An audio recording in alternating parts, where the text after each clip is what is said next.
And don't forget this little section right in the middle here where there is space. And we'll carry this lavender color right in there.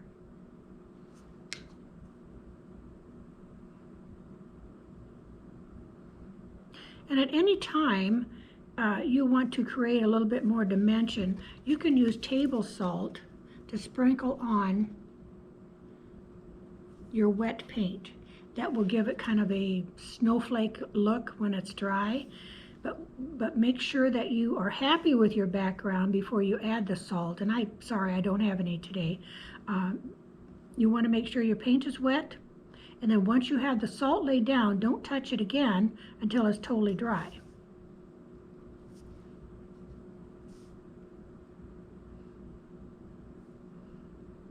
I know it's hard for you to see where my flower is, but it is there.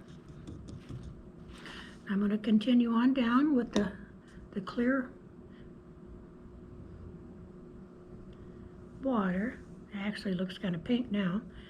And maybe a little bit of green.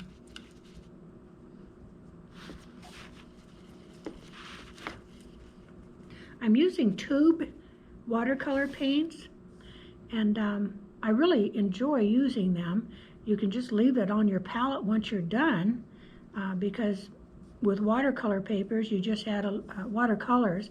You just add your water to them, and it makes them come back alive. And add a little bit of yellow to it too. And you can leave white spaces as you like.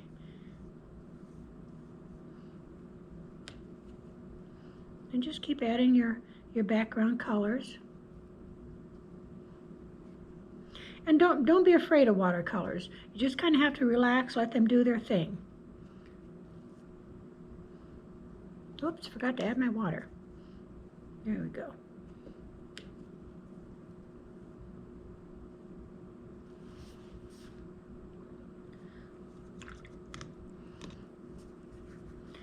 I'm going to do another area here of I wanted just plain water, but it kind of turned yellow. That's okay. We can add a little blue to that.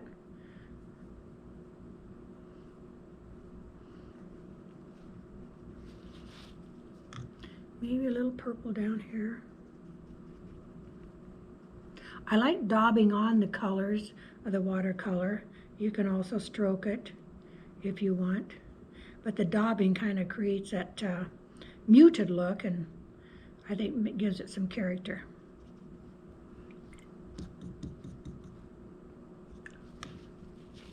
When you're rinsing out your watercolor brush, just kind of squeeze it gently. Don't pull on it, but just squeeze gently to get the excess water out.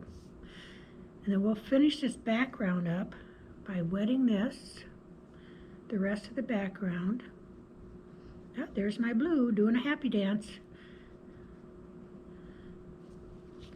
I think maybe a little bit more purple.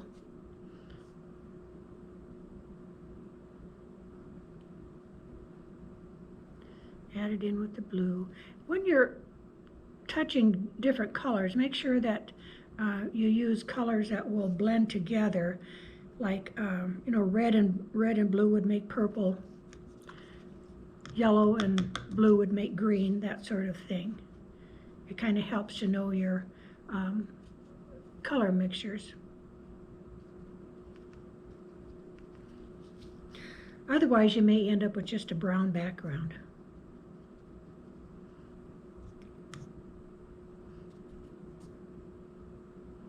I'm putting some blue on top of this green because my stems are going to be green. I totally forgot about that.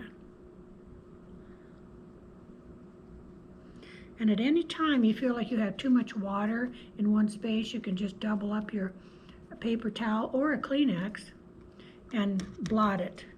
And that will kind of give it a little bit of texture and remove some of the unwanted color.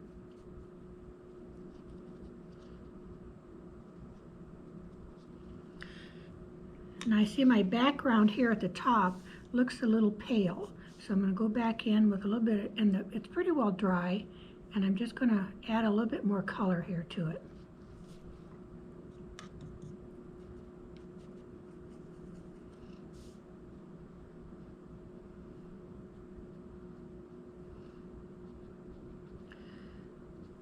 And think about the color that you're going to put on your flowers when you do this background, because we wouldn't want a yellow background and then paint a yellow flower. You wouldn't be able to see it. It wouldn't pop in your picture very well.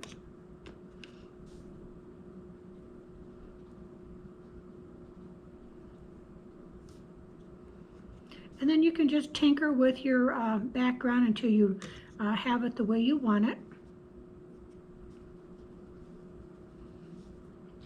Sometimes if you add too much paint, it gets a little bit muddy, so it's best just to kind of leave it alone once you get your color down there.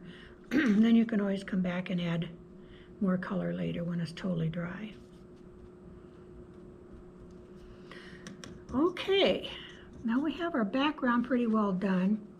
Each of you should have a little graphic also. This is just a small printout of the flowers that I did. And you can always refer to those. Feel free to change the colors as you see fit. It doesn't have to be exactly like mine. You are the artist and you be independent and use your own judgment. But today we're going to make the yellow flower on top. Now once we start painting the petals, and you'll see your pencil lines, when you paint we're going to use the wet on dry, meaning wet watercolor, dry paper. This will give you more control of your watercolor. And when you paint, just stay a tad bit away from that pencil mark. This will keep your images from being all grouped into one big blob. It'll keep your petals separate. And once it's dry, and you can see where each petal begins, you can add your different colors of shading.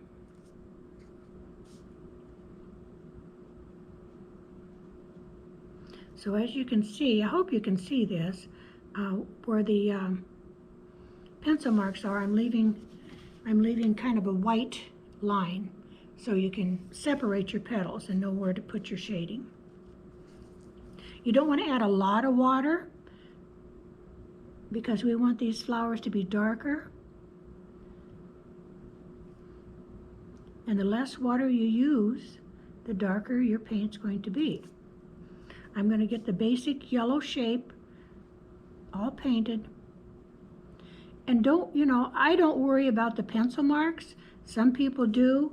So you might, if they're too dark before you start, you're welcome to kind of erase it. But it really doesn't bother me because I like to take a fine tip Sharpie and outline my images in watercolor. Not everybody likes to do that, but that's just one method that I do and I enjoy. I think it makes the picture stand out a little bit more.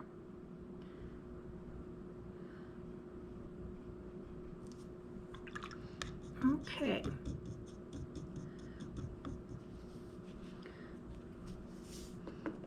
I'm going to go back in here and just kind of dab on the center of the flower.